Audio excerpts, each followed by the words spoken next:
The elegant ambience of Celeste, one of Manhattan's most exclusive restaurants, was buzzing with quiet sophistication.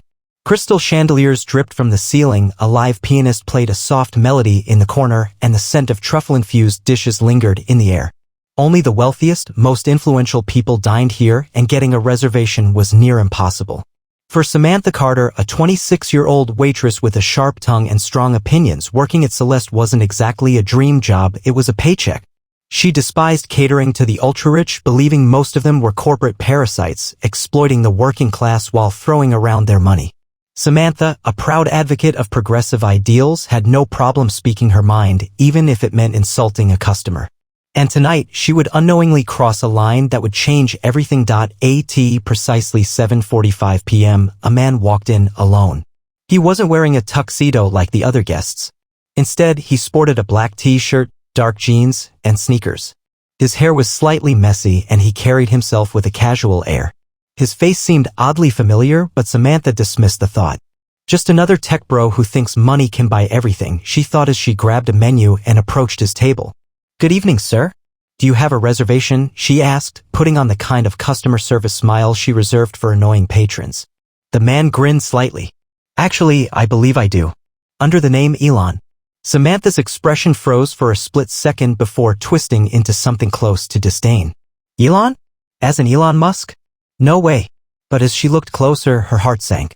It was him. The billionaire. The Twitter troll. The so-called visionary that progressives love to hate. She had spent years mocking him on social media, rolling her eyes at his wealth and ridiculing his stance on business, politics, and free speech. And now here he was sitting in her section. The urge to say something snarky was too strong to resist. "Huh," she said, tilting her head. "I didn't expect someone like you to dine here. I thought billionaires like you preferred eating gold-plated steak on your private jets." Elon let out a soft chuckle as if he were genuinely amused. "Gold-plated steak? Sounds terrible. I prefer normal food just like everyone else."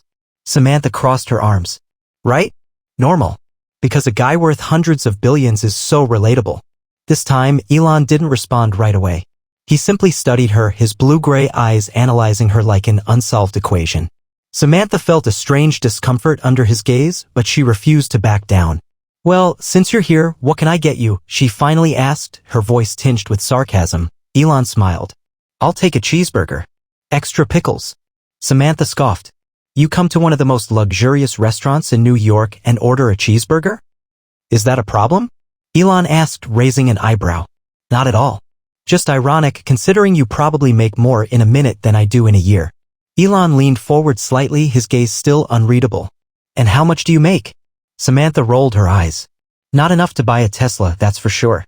A slight smirk crossed Elon's face, but he said nothing. Instead, he handed her the menu and nodded. "All right then. 1 cheeseburger. Extra pickles." As Samantha stormed toward the kitchen, she muttered under her breath, unaware that tonight's shift was about to take an unforgettable turn. Samantha stomped into the kitchen, still fuming. Of all the people to walk in here, it had to be him, she muttered under her breath. She snatched a notepad off the counter and scribbled the order, cheeseburger. Extra pickles. With an exaggerated force that nearly ripped through the paper. The head chef, Marco, noticed her frustration. "Problem, Sam?" he asked, flipping a pan-seared filet mignon. "Yeah, just another rich dude trying to act all down to earth while probably underpaying his factory workers." Marco barely looked up. "Sounds like half the people who eat here." "Yeah, well, this one's worse." Samantha sighed. "It's Elon Musk." Marco paused mid-motion, his knife hovering over a fresh-cut tomato. "Wait, the Elon Musk?" "Yup." Marco let out a low whistle. "That's a big deal. The guy's worth more than some countries. And he's eating here? That's gotta mean something." Samantha rolled her eyes. "Yeah, it means he gets to throw his money around while the rest of us struggle to pay rent." Marco gave her a pointed look. "You know, some people say he actually works harder than anyone else." "Oh, please," Samantha scoffed. "He works by tweeting and taking credit for other people's ideas." Marco just shrugged. "Whatever you say, Sam. Just don't get yourself fired." She huffed and grabbed the plated burger as soon as it was ready. Returning to the table, Samantha set down the burger with a little more force than necessary. "Your cheeseburger, sir. Extra pickles. Just as you ordered." Elon glanced at the plate and smiled. "Perfect. Thanks." Samantha hovered for a moment, watching as he picked up the burger. "So tell me," she said, folding her arms. What's it like being the richest guy on the planet? Elon paused mid-bite, then smirked. Well, today I think I'm only second richest. Had a bad week in the stock market. Samantha snorted. Oh no. Only second place? How tragic. Elon chuckled and took a bite. He chewed thoughtfully, then looked up at her. Do you really hate rich people that much, or is it just me? Samantha was caught off guard. She expected defensiveness, maybe even arrogance. But instead, he seemed genuinely curious. I don't hate rich people, she said, though her tone suggested otherwise. I hate what they represent. Billionaires hoarding money while people work 2 jobs just to survive. Meanwhile, guys like you get praised like heroes. Elon nodded slowly, setting his burger down. That's fair. But let me ask you something, if you had $1 billion, what would you do with it? Samantha hesitated. I don't know. I'd give a lot of it away. Make sure people were paid fairly. Build homes for the homeless. Just use it for something good. Elon leaned forward, resting his elbows on the table. Interesting.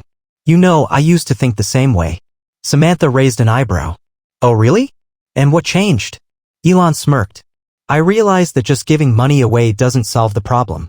Creating things does. Building industries. Making jobs. That's how you make a lasting impact.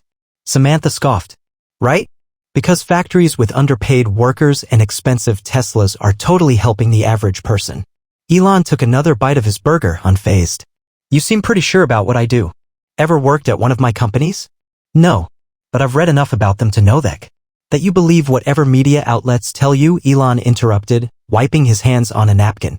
Tell me, do you actually know any Tesla or SpaceX employees? Samantha faltered. No. Elon smiled slightly. Then how do you know what their jobs are like? Samantha opened her mouth to fire back but found herself at a loss for words. She had spent years ranting about the billionaire class, about Elon Musk in particular, but she had never actually talked to someone who worked for him. Tell you what, Elon said, leaning back in his chair. If you're so sure that I'm just another greedy billionaire, let's test that theory. Samantha frowned. What do you mean? Come work for me. 1 month. No strings attached. You pick which company, Tesla, SpaceX, Neuralink, whatever. See for yourself what it's really like. Samantha blinked in shock. What? Are you serious? Elon grinned. Dead serious. I'll even pay you double what you make here. For the first time, Samantha didn't have a quick-witted reply. The idea was ridiculous. Her?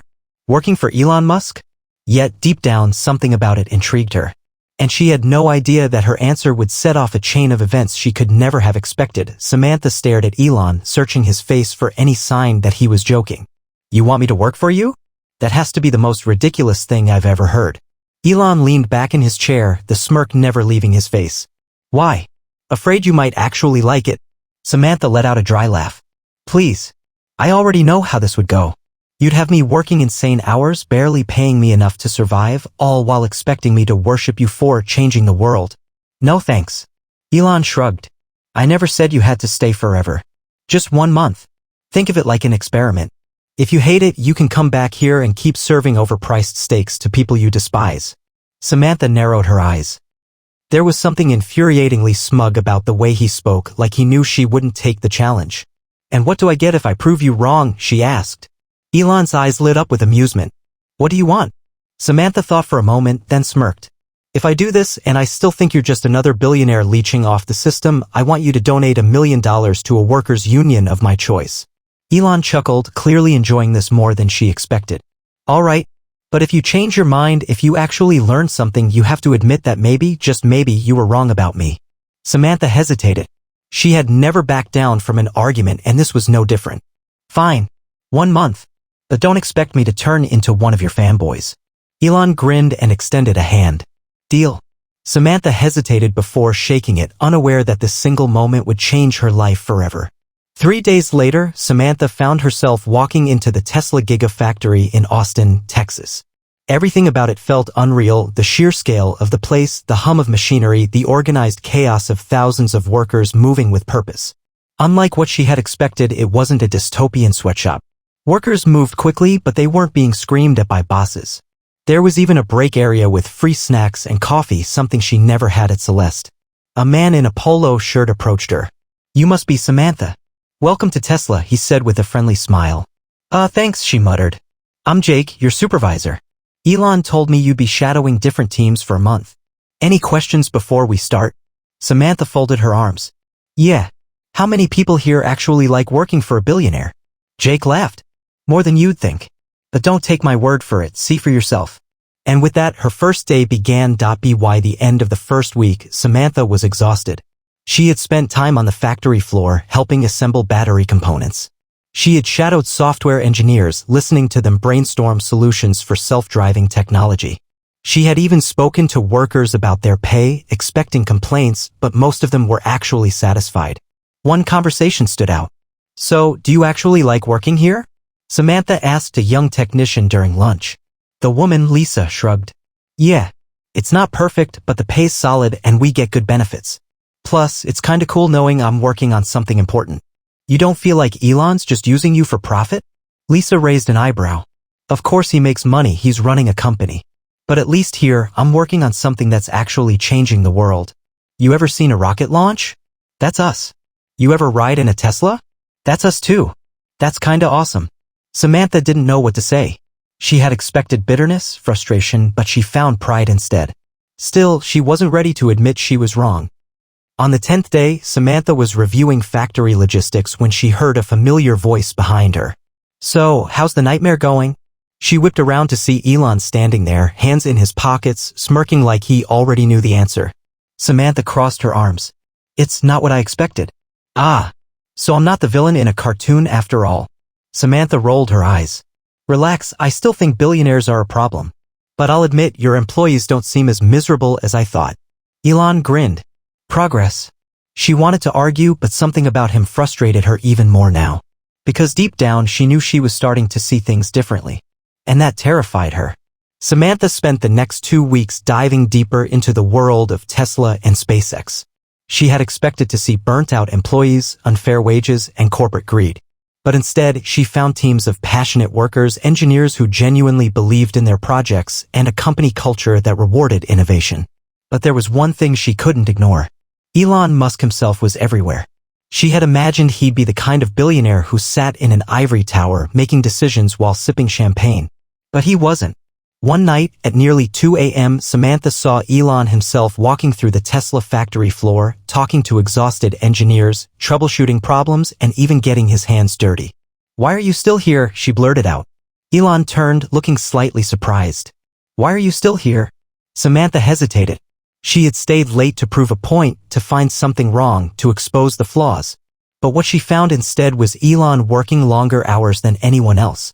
You're a billionaire, she said, shaking her head. You don't have to be here.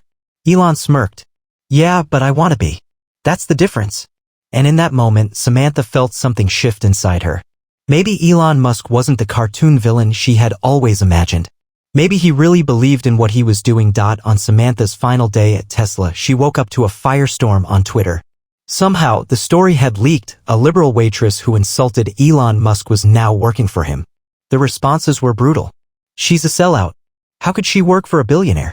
Musk totally brainwashed her. Can't wait for her to come back and expose the truth. Samantha felt a pit in her stomach. She had wanted to prove Elon was just another greedy billionaire. But now? She wasn't so sure. That evening, she sat across from Elon Musk in his office. So, he said, leaning back. Did I pass your little test? Samantha sighed.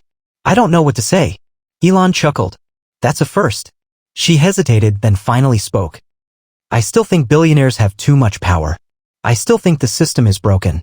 But I'll admit I was wrong about some things. I met real people who love working here. I saw that you actually put in the work. I didn't expect that. Elon nodded as if he already knew. Fair enough. So, does that mean I don't have to donate $1 million to a workers' union? Samantha smirked. Nope. A bet's a bet. Pay up, Musk. Elon laughed and shook his head, but he pulled out his phone and, within minutes, donated the full amount. You're an interesting one, Samantha, he said. You sure you don't want to stay? For the first time, she actually considered it. But instead, she smiled. Nah. I think I have a different path to take now. And with that, she walked out of the office a different person than when she had walked in.